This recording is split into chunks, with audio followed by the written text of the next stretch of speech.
Ensimmäinen runoni on merkitty isän käsialalla muistiin sanomalehden reunaan ja se kuuluu näin.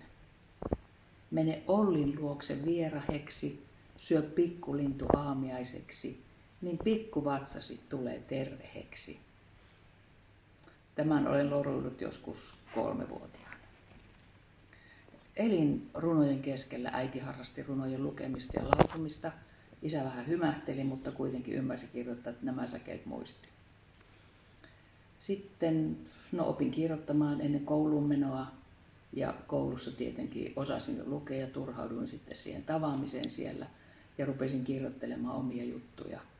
Ja en oikeastaan voi sanoa sitä, että milloin tajusin, että rupean kirjoittamaan ja rupean tulemaan kirjoittavaksi ihmiseksi. Teinivuosina meillä oli sellaisia ystäväkirjoja, joihin kirjoitettiin sitä tulevaisuuden ammatteja ja minä olin jonnekin kirjoittanut, että isona minusta tulee kirjailija Tiina Tirronen. Tirronen oli äitini tyttönimi. Ja olen tosiaan kirjoittanut valtavan määrän käsiin punaisella Olivetti matkakirjoituskoneella ja monella tavalla pääasiassa kuitenkin hyvin pitkä aikaa elämässä asiatekstejä. Olen tehnyt töitä opettajana ja kouluhallinnossa ja sen takia kieli kangistui ja se oma kirjoittaminen oli sellaista vastaläikettä ja kielikylpyä, kielistä ilotulitusta sitten siihen rinnalle. Ja olen kirjoittanut siis koko ikäni, mutta olen tietenkin harrastaja, kirjoittamisen rakastaja. Pidän kirjoittamista tavattomasti, nautin siitä ja haluan kehittyä siinä koko ajan. Mitä runous merkitsee sinulle? No, henkilökohtaisesti runous on minulle leikkiä. Se on sanojen taakse menemistä. Ja kun ajattelen sitä, miten ehkä enemmän olen opettanut runoja ja runojen kirjoittamista, runojen lukemista, kuin varsinaisesti itse ainakaan julkaissut runoja.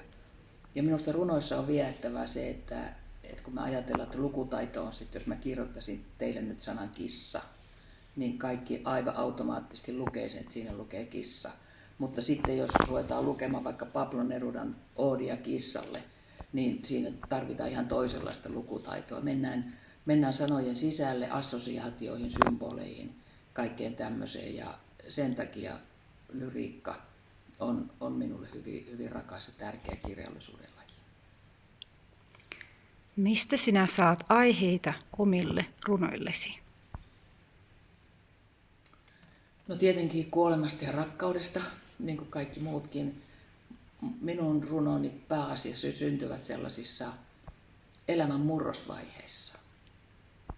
Olen juuri huomannut, että muutoksissa, kun törmään seinään ja alkaa miettiä, että missä vaiheessa huomasin, että tässä onkin seinä, jonka läpi ei mennä, niin se alkaa purkautua runoina.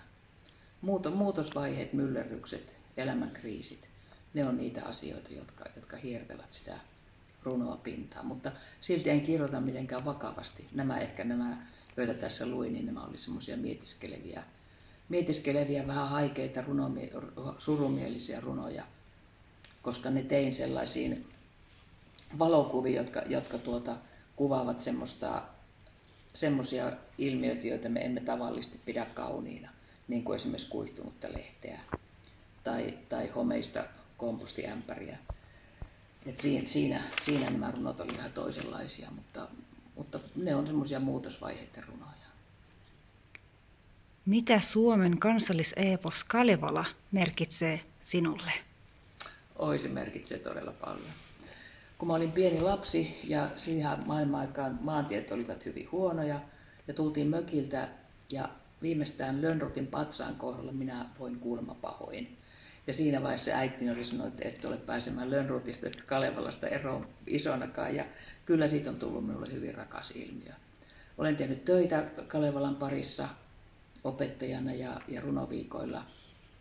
Ja minusta Kalevala on ennen kaikkea, tietenkin se on se tuhansien vuosien takaa kulkeutuva viesti, maailman selittäminen, ongelmien ratkaiseminen, kaikki tämä lumoava laulu. Mahdoton luottaminen sanaan ja sanomisen mahtiin ja sanomisen voimaan. Ja se on minusta siinä Kalevalassa se kaikkein lumoavin piirre. Ja tietenkin se, että kaikki isot ongelmat ratkaistaan viime kädessä laulamalla ja runolla. Ja tietenkin myös sitten se rytmi, Kalevalan rytmi. Sehän tulee myöskin meidän suomen kielessä. Ja minua harmittaa, kun olen vaihtanut sukunimiä. Minullakin olisi ollut nelipolvinen trokeen nimenä Marja-Stiina Niskasaari. Mutta nyt olen Marja-Stiina Suihko ja se on vähän vajaa se säe. Ketkä runoilijat muualta maailmasta puhuttelevat sinua? No, ihan jos vanhimmasta päästä ajatellaan, niin François Villon Testamentti on sellainen tärkeä kirja. Ja sitten nappasin hyllystä muutamia todella rakkaita runoilijoita. Anna Ahmatova on todella syvällinen, hieno runoilija, jonka runous on todellakin pursunut aivan toisenlaisista elämänkokemuksista kuin kenenkään meistä. Hän on ehdottoman hieno lyyrikko. Sitten Nazim Hikmet, Punainen omena ja ennen kaikkea naisten päivänä, nyt kun me tässä tätä haastattelua tehdään, niin täällä on upeita rakkausrunoja naisille. Kaikkien yhteiskunnallisten kriisien keskelläkin muistetaan rakastaa ja viestiä siitä. Ja sitten Pablo Nerudan Andien mainingit on myöskin semmoinen kirja, jota luen paljon. Että esimerkiksi näistä.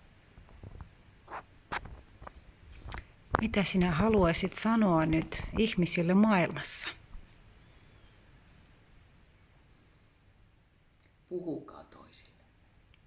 Kuunnelkaa ja ymmärtäkää. Ja rakastakaa toisiaan.